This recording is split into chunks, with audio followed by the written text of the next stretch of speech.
ఓం గం గణపతయే నమః. జూలై 24 గజానన సంకటహర చతుర్థి. ప్రతీ నెల మనకు సంకటహర చతుర్థి వస్తుంది.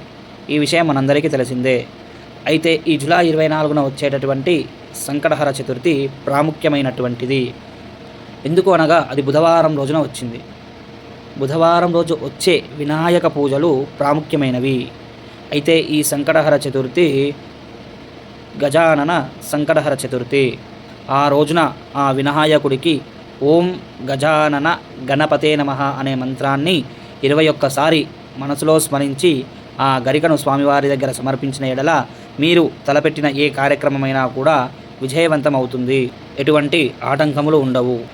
ఏ పని చేసినా డీలా అవ్వడము, విద్యార్థులు చదువులో వెనుకబడము, పెద్దవాళ్ళు చేయు వ్యాపారంలో కానీ ఉద్యోగంలో కానీ ఆటంకములను ఇబ్బందులను పడడం అలాంటివి ఏమున్నా కూడా ఈ పూజ చేసిన ఎడల అటువంటి దోషాలు కూడా సంపూర్ణంగా తొలగిపోయి మీరు చేయు కార్యక్రమాల్లో మంచి ఫలితాలను పొందుతారు.